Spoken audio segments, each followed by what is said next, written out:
अरे राजनीतिक दल रामलीला नहीं भर पाते, एनएमओपीएस वालों ने भर दिया। एनपीएस निजीकरण भारत छोड़ो। निजीकरण एक ऐसा विषय है जहां एनपीएस से हमारा भविष्य खराब हो रहा है, वही निजीकरण से नौजवानों का वर्तमान खराब हो रहा है। मोदी जी कह के जा रहा हूं, सुन लेना, नहीं तो अगली बार हम दिल्ली दबाएंगे। हम तो आएंगे, आप नहीं आ पाएंगे। ट्रेड यूनियन के इतिहास में भारत ही नहीं पूरी दुनिया का सबसे बड़ा प्रदर्शन रामलीला मैदान था।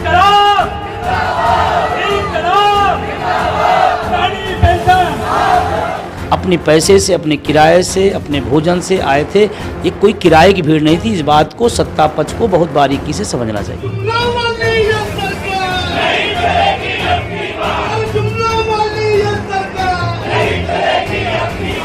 चाहे उत्तर प्रदेश का आप पोस्टर बैलेट देखें, चाहे झारखंड का मेरा परिणाम देखें, चाहे अभी अभी हिमाचल में कर्नाटका में कर्मचारी बन गया, परिणाम आ गया। जो इस समय वर्तमान सरकार है, चाहे प्रदेश की हो चाहे देश की हो, निश्चित रूप से कर्मचारी विरोधी, शिक्षक विरोधी। किसान, मजदूर, शिक्षक, कर्मचारी ये तय कर देगा 24 का लोकसभा चुनाव। आज की डेट में अगर कोई आंदोलन चल रहा है पूरे देश व्यापी, तो सिर्फ पेंशन आंदोलन और कोई आंदोलन नहीं चल रहा है।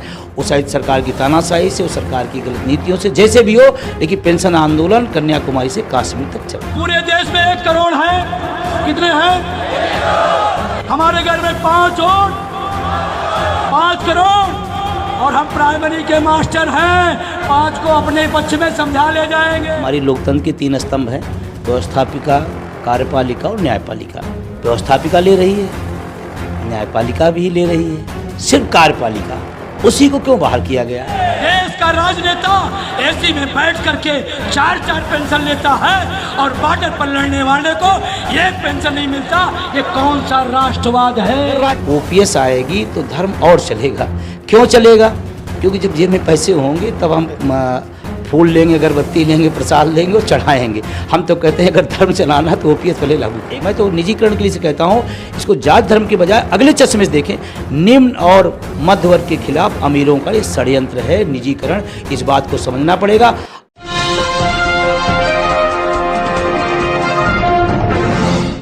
साथियों नमस्कार, मैं हूं नीरज पटेल और आप देख रहे हैं नेशनल जनमत। रामलीला मैदान में कर्मचारियों का जो हुजूम आप देख रहे हैं, इस हुजूम के पीछे एक शख्स है जो वैसे तो शख्सियत बन चुका है, लेकिन बेहद सामान्य ढंग से सरकार और विपक्ष को नसीहत दे रहा है कि कर्मचारियों के मुद्दे पर आ जाओ, वरना तुम्हारी पोल खोल दी जाएगी।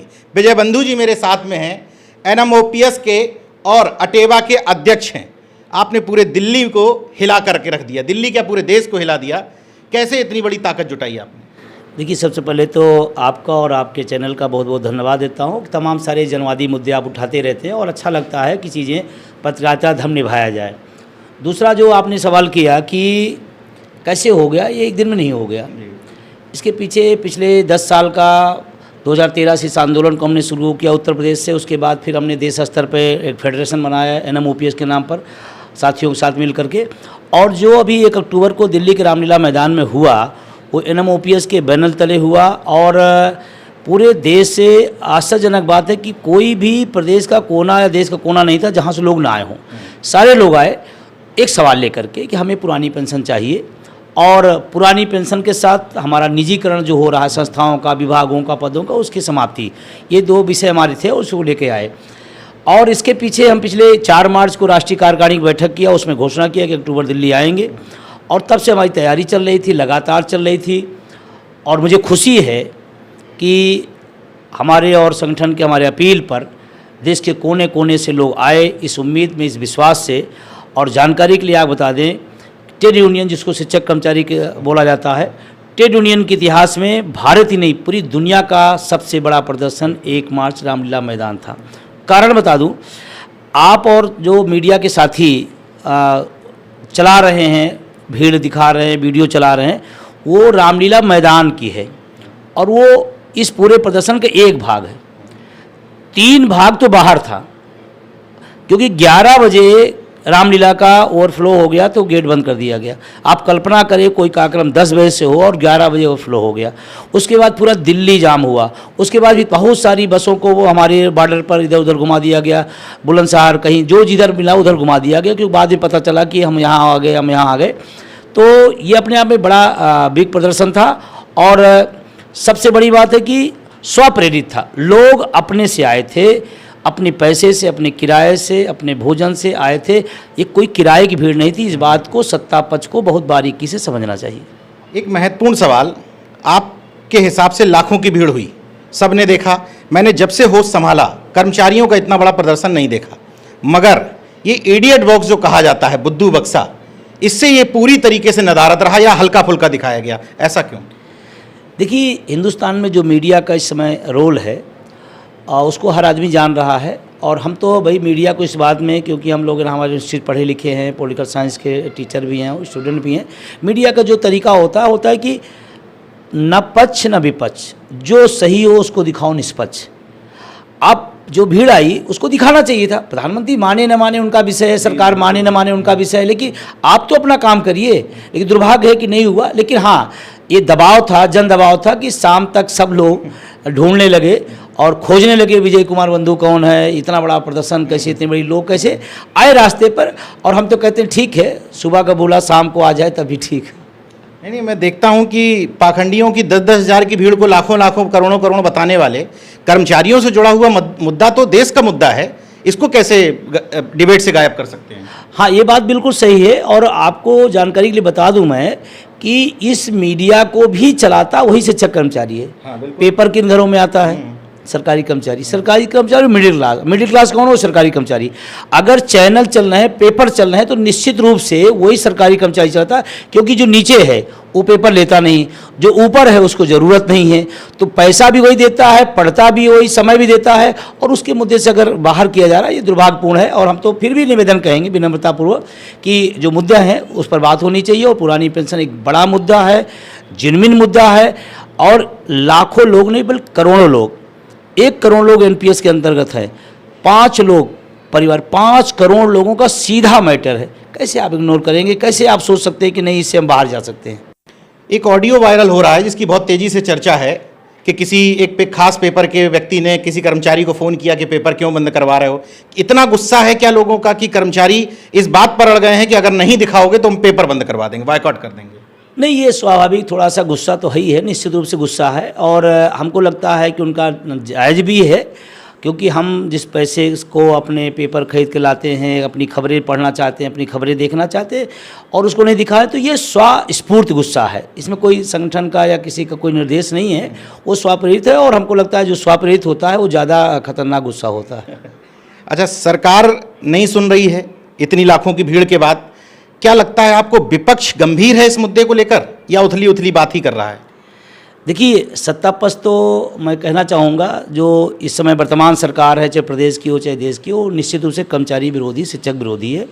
उसकी मानसिकता जैसे लगता है कि ये कर्मचारी क्या, जबकि सारी योजनाएं सरकार की धरातल पर उतारने काम कौन करता है? शिक्षक कर्मचारी करता है। जितनी भी सरकार की योजनाएं, हम शिक्षक कर्मचारी सरकार के आँख नाक कान हैं।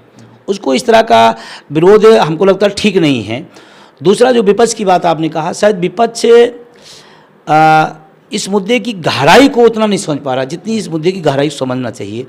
ये मुद्दा ऐसा है कि इस देश में पहली बार पूरा हिंदुस्तान एक हुआ है। हम सब इतिहास के विद्यार्थी हैं, पढ़ते हैं, लेकिन हम लोग किताबों में पढ़े थे कि हिंदुस्तान एक है, कन्याकुमारी से कश्मीर तक एक है। इस मुद्दे ने करके दिखाया, और रामलीला में उस दिन पूरा हिंदुस्तान दिखाई पड़ा था। इस बात को समझना पड़ेगा। और हमको लगता है राजनीतिक दल संख्या को जोड़ने लगते हैं कि जो पब्लिक की जनसंख्या है उसमें कर्मचारी कितना है। मैं फिर कहना चाहूँ, सत्ता हो चाहे विपक्ष, बड़ी विनम्रता से कहना चाहता हूँ कि आप संख्या बने जाइए। ये वर्ग जो शिक्षक कर्मचारी, ये बहुत कुछ बदलता है, बहुत कुछ माहौल बनाता है, बहुत कुछ भूमिका तय करता है, चाहे चुनाव हो, चाहे समाज में किसी विषय को लेकर जनमत संग्रह कराना हो। ये बहुत बड़ा, संख्या कम हो सकती है लेकिन निर्णायक है। अच्छा, ऐसा तो नहीं है कि सरकारों के मन में गलतफहमी है कि चुनाव जब नज़दीक आएगा तो ये कर्मचारी जो वर्ग है वो फिर जाति बन जाएगा और अपनी अपनी जाति को देख करके वोट करने लगेगा?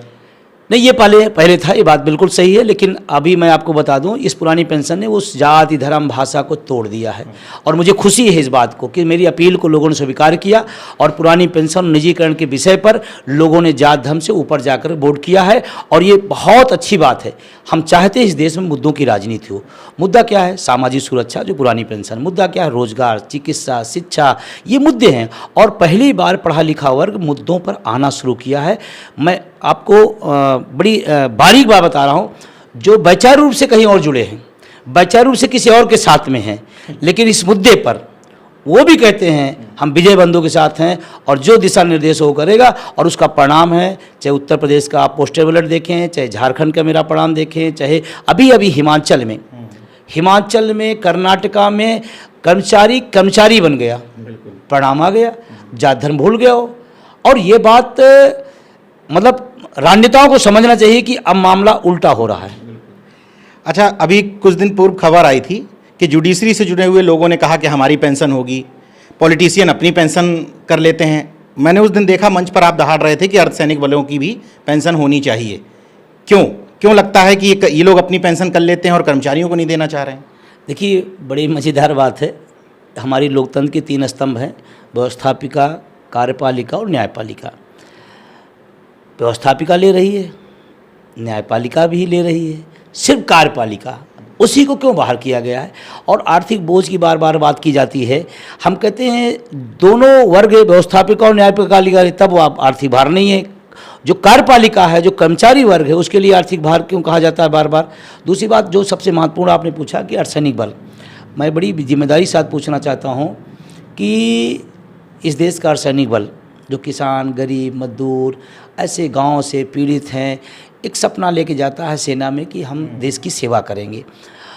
हाँ, उसके साथ क्योंकि लोअर क्लास, मिडिल क्लास का होता है, उसके साथ एक सपना सरकारी नौकरी का भी हो, वो भी पूरा होता है और देश की सेवा का पूरा होता है। और ऐसे ऐसे हालातों में वो लोग रहते हैं। सेना को पेंशन दी जाती है, मैं उसे खुशी है, मुझे कोई आपत्ति नहीं, लेकिन क्या अर्धसैनिक बल वैसा काम नहीं करता? ये तो बाहर भी करता है और अंदर भी करता है।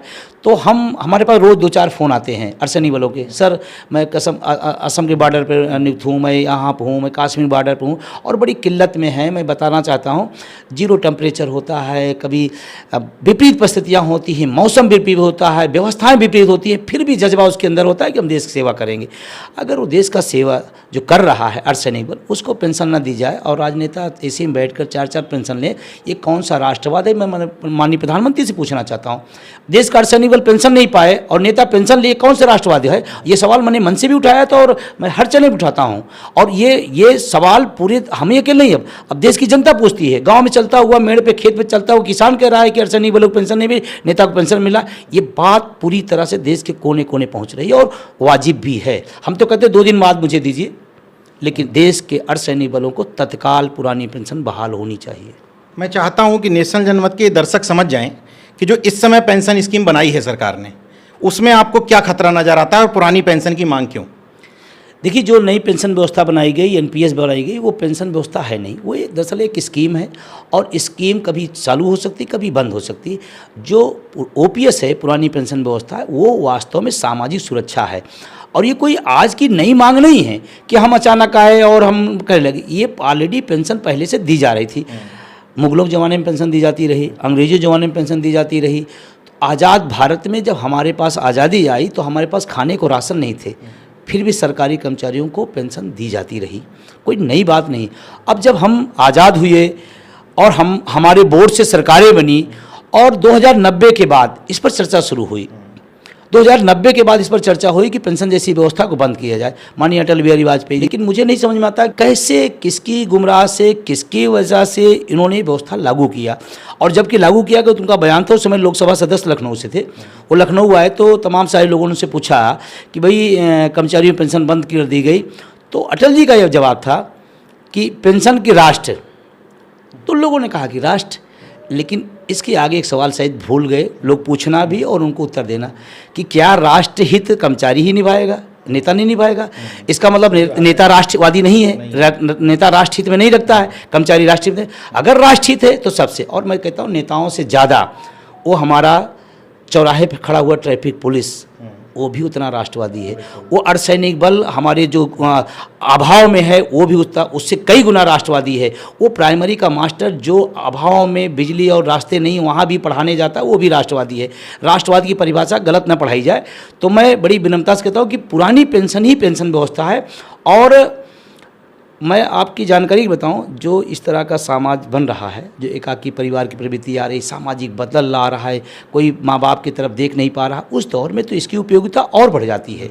और मैं तो कहता हूं ये सरकार जो वर्तमान है, एक दिन एक मीडिया चैनल से बात है, मैं उसको उठाना चाहता हूँ। ये सरकार जो चाहती है कि बड़ी धार्मिक प्रवृत्ति के हैं, धर्म को चीज़ें बढ़ाना चाहते हैं, मैं तो कहता हूँ कि OPS आएगी तो धर्म और चलेगा। क्यों चलेगा? क्योंकि जब जेब में पैसे होंगे तब हम फूल लेंगे, अगरबत्ती लेंगे, प्रसाद लेंगे और चढ़ाएंगे। हम तो कहते हैं अगर धर्म चलाना तो OPS पहले लागू करिए। हाँ, ये बात तो सही है कि धार्मिक पर्यटन है, जब बुजुर्गों से चलता है, जब पैसे नहीं होगा तो पर्यटन कैसे हो जाएगा। अच्छा, एक शिक्षक कर्मचारी आपने शब्द जो दिया, अटेवा में मैक्सिमम यही लोग हैं। सामान्य तौर पर माना जाता था कि जो शिक्षक है प्राइमरी का खास तौर से, वो बड़ा कंजूस होता है, पैसा खर्च नहीं करना चाहता। अपने पैसे से बसों में पैसा लगा करके, ट्रेन में पैसा लगा करके, फ्लाइट में पैसा लगा करके दिल्ली तक पहुंच गए। ये कैसे आपने तैयार कर लिए शिक्षक? देखिए ये बात मैं आपको इसलिए बताऊं कि जब ये NPS को लोग जानते नहीं थे, बस उनको ये पता था कि पुरानी बंद हो गई, नई चालू हो गई। नई में है क्या नहीं पता था। आज लोगों के सामने उदाहरण आ रहे हैं, 800 रुपये, 1200 रुपये, 1500 रुपये, 2200 रुपये मिल रहे हैं, तो लोगों को लग रहा है तो बड़े मेरे साथ बहुत चीटिंग हुई। विजय बंधु ने एक काम किया, लोगों को बता दिया कि ये हकीकत है, NPS की हकीकत है। पहले तो लोगों को ये बता दिया कि करोड़ मिलेंगे, करोड़ मिले, अब तो रोज़ हकीकत रोज आ रहे। अब इस बरेली की एक घटना आई, 1660 रुपये आया। 1660 रुपये में बिजली का बिल नहीं जमा कर पाएगा, और जिस तरह सिलेंडर दाम बढ़ा, सिलेंडर नहीं भरा पाएगा। और उस बुढ़ापे के दौर में दवाइयों की ज़्यादा ज़रूरत है, स्वास्थ्य ज़्यादा होता। 1600 रुपये में एक बार डॉक्टर अगर जांच लिख देगा तो 1660 रुपये में जांच नहीं करा पाएगा। लोगों के सामने हमने हकीकत लाई NPS की, तो लोगों की ये बात सुन के गुस्सा आई कि यार तो मेरे साथ बहुत बड़ा छलावा हो गया। और जब लोगों को अपना मुद्दा समझ में आ जाए, लोगों को अपना समझ जाए कि यार संगठन अच्छे लड़ रहा है, नेतृत्व अच्छे लड़ रहा है, और लोगों को समझ में आए ये मेरे साथ बहुत बड़ा भेदभाव हुआ, लोग तैयार हो गए। और तैयार हो गए। आज पूरे देश के अंदर इतना बड़ा जनमत संग्रह नहीं है। एक जानकारी और मैं बताऊं, इस देश में आज की डेट में अगर कोई आंदोलन चल रहा है पूरे देशव्यापी, तो सिर्फ पेंशन आंदोलन, और कोई आंदोलन नहीं चल रहा है। वो शायद सरकार की तानाशाही से और सरकार की गलत नीतियों से, जैसे भी हो, लेकिन पेंशन आंदोलन कन्याकुमारी से कश्मीर तक चल रहा है। मोदी सरकार अगर नहीं लागू करती है 2024 से पहले, जो मूड नज़र नहीं आ रहा, तो फिर कर्मचारियों का क्या रुख होगा? जो बहाल नहीं करेगा उसे हम बाहर करेंगे। अच्छा, ऐसे दौर में जब तानाशाही का भी दौर है, धार्मिक पाखंड का भी दौर है, लोग कहते हैं कि कोई मुद्दा चल नहीं सकता, केवल धर्म के नाम पर लोग एकजुट होते हैं। आपने न सिर्फ मुद्दा चला दिया, उस मुद्दों के नाम पर लोगों को एकजुट भी करा दिया। क्या विपक्ष के लिए भी नसीहत नहीं है? देखिए मैं बताऊं आपको, जब मैं इस आंदोलन को एक मुद्दे पर लेकर चला तो तमाम बड़े बड़े शिक्षक कर्मचारी नेता कहते हैं अरे क्या यार तुम, एक मुद्दे पर कोई लड़ाई होती, कोई आंदोलन चलता है, कोई संगठन चलता है। मुझे फ़ख्र है अपने लोगों पर, अपने संगठन, अपने पदाधिकारियों पर, अपने साथियों पर। पूरी दुनिया में, भारत की पूरी दुनिया में किसी एक मुद्दे पर 10 साल आंदोलन, एक मुद्दे पर 10 साल पूरी दुनिया का रिकॉर्ड उठा के देख लीजिए। नहीं, और मजे की बात, आंदोलन ही चला है, बढ़ते क्रम में चला है। हम सफलता की तरफ बढ़ रहे हैं। एक राज्य था जहां पर पश्चिम बंगाल था, जहां आज भी पुरानी पेंशन IGT चल रही थी। उसके बाद 4 राज्यों में, राजस्थान, छत्तीसगढ़, झारखंड, हिमाचल, 4 राज्यों में हमने सफलता पाई इसी एक मुद्दे पर। तो अद्भुत बात तो है, इसमें कोई दौरा नहीं। बस लोगों को ईमानदार नेतृत्व दिखा। संगठन में हमने बिना पार्शलिटी के सारे लोगों को मौका दिया, जो जिस काम के लायक था मैंने उसको सपोर्ट किया, उसको समर्थन दिया। और आज पूरी देश के अंदर आप नाम ले लीजिए, अटेवा OPS मतलब वो पुरानी पेंशन, नाम ले लीजिए कि भाई पुरानी पेंशन लड़ाई कौन रहा है। मैं आपको एक आश्चर्यजनक बात बताऊँ, अभी इसी रैली में आप समझते हैं बड़ी मुसीबत बनी झेला। रामलीला पानी ग्राउंड भरा था, बिजली 3 बार काट दी गई, प्रशासन हमको 3-4 दिन बहुत उलझन में पड़ा रखा। लेकिन आपको जानकारी थी, इस आंदोलन ने बड़ी ताकत भी दी, हिम्मत दी। एक जगह पर, एक चौराहे पर कुछ साथियों को, पुलिस के साथी कुछ थे, वो रोक रहे थे कि भाई उधर भीड़ हो गई, मत जाइए, और मैं बिल्कुल नहीं जाने दूँगा। पर शक्ति में, बड़े लहजे में, वहीं पर अर्धसैनिक बल खड़ा था। उसने कहा जाने दीजिए, ये मेरी भी लड़ाई लड़ रहे हैं। ये अद्भुत आंदोलन है, हर आदमी सपोर्ट में कर रहा है। हो सकता है कुछ मजबूरियां होती, सामने नहीं आ पाता, लेकिन ये आंदोलन 110% हम जीतेंगे। अच्छी बात है कि सत्तारूढ़ जितनी जल्दी बात समझ जाए तो अच्छी बात है, अन्यथा सत्तारूढ़ दल के जो वैचारिक रूप से उनके साथ जुड़े हैं, मैं संकेत दे रहा हूं कि इस मुद्दे पर वो इस आंदोलन और इस संगठन के साथ हैं 100%। धमकी और लालच दोनों मिलते होंगे? वो तो चलता है, आंदोलन में चलता रहता है, रोज़ आता रहता है, रोज़ चीज़ें होती रहती है। लेकिन मैं बहुत क्लियर कट हूँ कि मेरे पिता किसान हैं, किसान घर से आया हूँ। मेरे पिताजी कहते हैं कि बेटा पीछे नहीं आना, लाखों लोगों की तुम उम्मीद हो, अगर कोई दिक्कत परेशानी होगी तो गेहूँ चावल घर से भेजूँगा खाना, लेकिन उम्मीदों को तोड़ना नहीं। और मैं बेबाकी से, बुलंदी से, जितनी मेरी क्षमता उससे ज़्यादा मैं लड़ रहा हूँ, कर रहा हूँ। और मैं सबसे अपील भी करना चाहता हूँ आपके माध्यम से देश के तमाम उन शिक्षकों कर्मचारियों से कि इसमें हमारा साथ दें। इवन देन जो कर्मचारी नहीं हैं, जो नौजवान हैं, उनकी नौकरियां ख़त्म हो रही। 18,000 किलोमीटर की यात्रा मैंने जून के महीने में 1 जून से गांधी जी के चंपारण से बिहार, उत्तर प्रदेश, उत्तराखंड, मध्य प्रदेश, महाराष्ट्र, पूरे देश की यात्रा 18,000 किलोमीटर यात्रा किए थे। उसका क्या था? एनपीएस निजीकरण, भारत छोड़ो। निजीकरण एक ऐसा विषय है जहां एनपीएस से हमारा भविष्य खराब हो रहा है, वही निजीकरण से नौजवानों का वर्तमान खराब हो रहा है। और मैं कहता हूं नौजवानों को भी इसमें आना चाहिए क्योंकि उनकी नौकरियों की लड़ाई हम लड़ रहे हैं।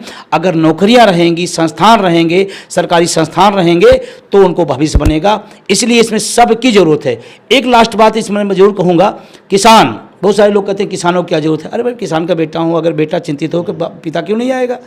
ये किसान की भी लड़ाई है, मजदूर की भी लड़ाई है, उन लोगों का जो गांव में ऐसे हालात में रहते हैं जिनके माँ बाप, मुझे याद है जौनपुर, मुझे याद है बलिया, मुझे याद है गाजीपुर, मुझे याद है आजमगढ़, उन तमाम घरों के बच्चे इलाहाबाद आते हैं, एक छोटे से कमरे में लेकर के एक ख्वाब पाल के आते हैं। उनके घर से गेहूँ चावल से उनकी फीस दी जाती है, उनकी किताबें, उनके कंपटीशन फॉर्म देते हैं। ये उनकी भी लड़ाई है, उनको भी सहयोग करना चाहिए, मैं ये कहना चाहता हूँ।